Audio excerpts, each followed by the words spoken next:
Good morning and welcome to the video for Tuesday, January the 5th. This is going to be a video for third grade. We are going to be talking through our daily math reviews. So I'm making that a separate assignment instead of doing a new lesson each day.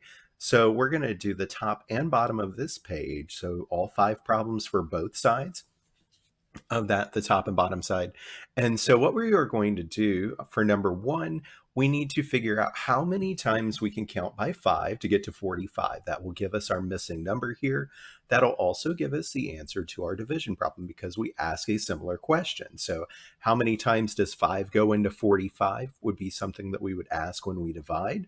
We could also ask it as how many times can we count by 5 to get to 45.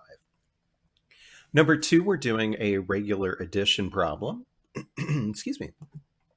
Number 3, we're going to have to do some unit conversions. So think about how many minutes there are in an hour. We need to take that number and multiply it by 3 to get our number of minutes that are in 3 hours. You could also go ahead and take the number of minutes in an hour and add it to itself 3 times so that we can get the answer to that too, if you don't want to do the multiplication route. The second one, we are looking for the number of hours in one day. And the third one, we are looking for the number of months in 2 years. So think about how many hours there are in a day or how many months there are in a year and go ahead and either multiply or keep it the same. Number 4, we are counting by 3s. So we're just skip counting starting at 366. So as long as you skip count correctly, we should end up with all the correct numbers that they're looking for. And number 5, they want us to go ahead and figure out what type of problem we need to do to get the answer. So our problem says David has 26 stuffed animals and Tessa has 39.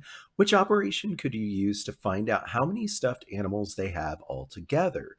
So there's a really big hint in there that tells us what type of problem we need to do. So go ahead and read that closely, and it should be pretty easy to figure out from there. So our second part, we are looking at all 5 problems on this one. So for number 1, we need to go ahead and work with our order of operations. So the first thing we have to do is anything in parentheses. So we have to do 18 minus 9 first. You could count by ones. We could use our math facts for 9s maybe to help us, or we can go ahead and do regrouping. Now, regrouping with this kind of number is going to be a little bit different than what we'll do down here. We should have, hopefully, a similar answer for both of these parts. If you need help remembering how to do our trick for counting by 9s, we can hold our fingers up, and assuming that this mirrors properly, my first knuckle on the left would go down, and that would give us our first multiple of 9.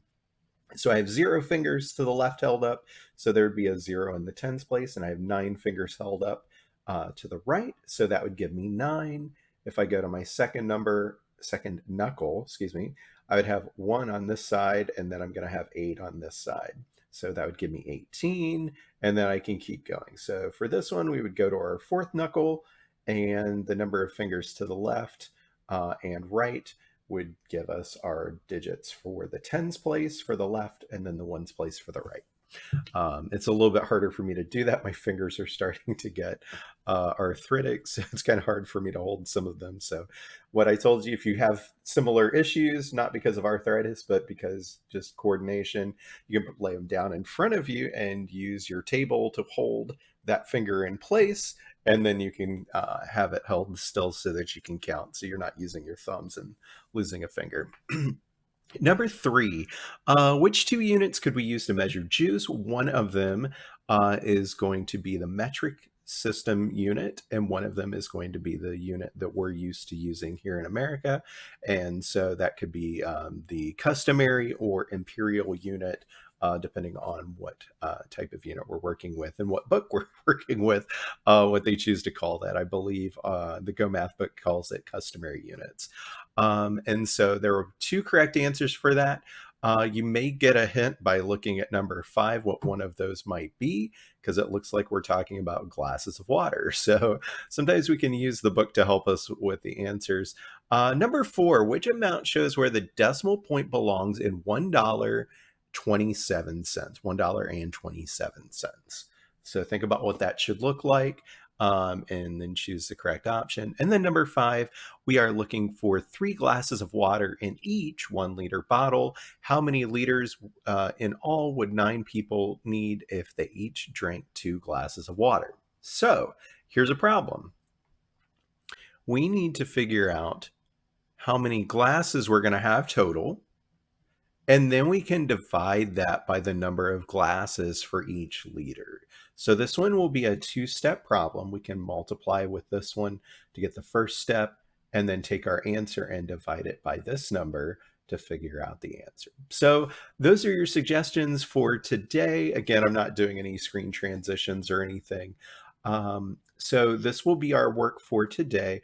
I'm not going to assign anything different, but what I would recommend is that if you're still struggling with multiplication facts, definitely spend some time, choose a number and work on those. So we haven't spent a lot of time working past 9s. So 10s are really easy. 11s have a really cool pattern to them that make them easy to remember. So I'll show you that real quick, and that could be something that you could look at today. And 12s would also be a really good thing to look at. So if I'm working with my 11s, I can go ahead and increase each digit in the 10s place and the 1s place by 1 each time. So I go from 11 to 22 to 33 to 44. So there's a really nice pattern that we can use to find that. And I just realized that this is showing the mouse cursor on the other thing. Let me see if I can. There we go. That was a little distracting. Sorry about that. So 33, and then we can keep going from there. Now, once we get past 99, we're going to have to carry a 1 into the 10s place. So we would do 99 plus 11. That's going to give us a 0. Then we carry a 1, and then we would get 110. And then from there, the pattern changes a little bit. But once we get to that part, once we get past the 10th one, we can do 110 once we know that, and then just add 11, and then that would give us our last 2. So for right now, I'm mostly worried that you can do up to 10 times the number. By the end of the year, we want to make sure that we can do all the way up to 12 times the number. So go ahead and practice that one if you need one that you can work on, and try to see if you can memorize those really quickly, especially the last few where we get from 110 up to the next one and then the one after that. So that would be what I would recommend for today. If you're good on your multiplication facts, you can work on some division problems to kind of practice using those in a different way. So hope you have a good day. If you have any questions, please feel free to ask in Google Classroom, and I will see you tomorrow.